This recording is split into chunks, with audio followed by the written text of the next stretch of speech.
Magandang umaga sa inyo mga kasawi. Kamusta na po kayong lahat? Naway nasa mabuti kayong kalagayan. At mag-iingat kayo palagi mga kasawi ng sign na nag-cheat na ang isang tao.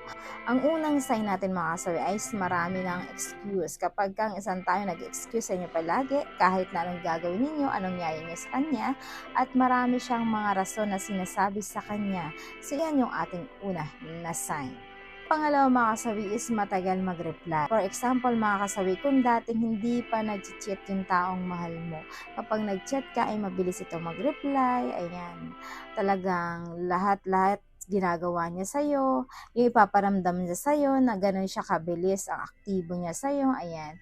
Pero kapag kang isang tao hindi na ito nagre-reply, napakadalang na ito, tapos kung ano na lang yung tinatanong mo, ayun na lang din yung sinasagot niya.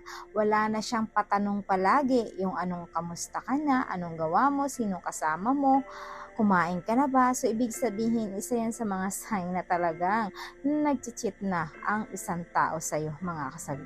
Ayan yung ating pangalawa na sign. Tatlo mga kasabi is attitude change. Alam nyo ba, ito yung pinaka-importante sa magjowa or mag-asawa. Malalaman nyo yan kapag nagbago na sila. Yung mga kinikilos nila, yan, kung dati malambing sila sa'yo, malalahanin sila sa'yo, pero kapag once eto ay wala nang nangyayaring ganito mga kasawi, nagbago ng lahat, isa yan sa mga sign na talagang nagluluko na ang asawa mo or jowa mo. Ayan yung ating pangatlo na sign. Ang apat mga kasawi is wala na siyang pakialam sa'yo. Lalo na kapag sinong kasama mo, hindi niya na sinatanong, hindi na siya nagiging mausisa sa iyo, yung parang deadma ka na lang sa kanya, kahit pa anong gawin mo sa buhay mo ay wala na siyang pakialam pa sa iyo. Ayan yung ating pang-apat na sign. Ang panlima mga kasawi is hindi na siya active na makipagjujugan sa'yo. Lalo kapag ka isang babae sa lalaki, di ba? Kapag kayo ay nagsama, nananabik sila, na sobrang excited sila na ito yung ginagawa nyo, pero bigla itong maglalaho. Yung kahit na magkasama kayo, hindi mo maramdaman sa kanya na gusto niyang gawin na makipagbinbangan sa'yo.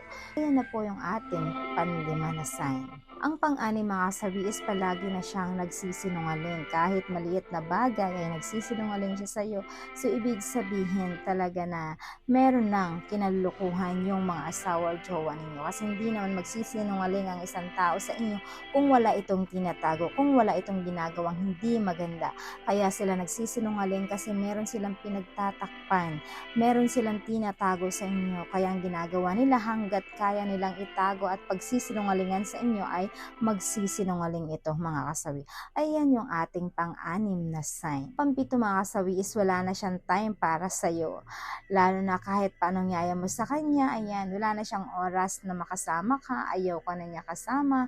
Kahit paanong gawin mong yayasan niya, kumain kayo sa labas, kahit saan kayo pumunta, dati nagagawa niyo mag-travel, kahit wala kayong pera, kahit mag-rides lang kayo, mag-hiking lang kayo, sumasama siya. Pero pagdating ng panahon na nag-cheat ng asawa ninyo or jowa ninyo, wala na siyang time na samahan ka kasi nga dahil meron na siyang kinahuhumalingan na iba mga kasawi.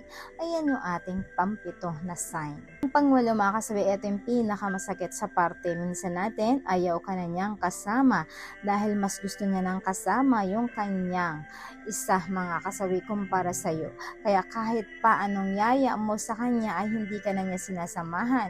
Kung dati pag text mo lang, Han, pwede mo ba akong samahan sa ganito, Han? Pwede ba tayong pumunta dito sa ganito ganyan, Han? Mag-date naman tayo. Aba, walang mintis na oo ang sasabihin sa iyo ng isang tao. Pero kapag once na nagluluko na ang mga asawa ninyo or jowa ninyo, wala na kayong maririnig pa na gusto niya nang sumama, gusto kanyang kasama, namimiss ka na niyang kasama. Ayan. Pero pagka ganito mga kasawi, wala na talaga. Ang walong sign. Pero hindi mawawala yung ang advice sa topic na ito lagi mga kasawi. Laging tatandaan sa mga kababaihan at kalalakihan.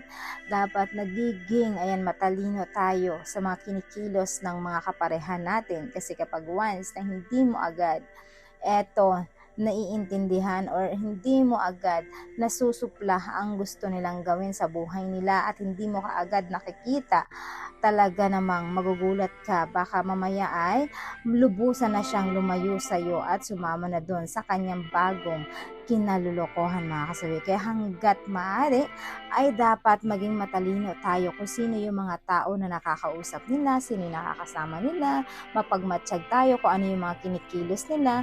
Hindi yun masama kasi karapatan natin yun bilang karelasyon nila mga kasawi.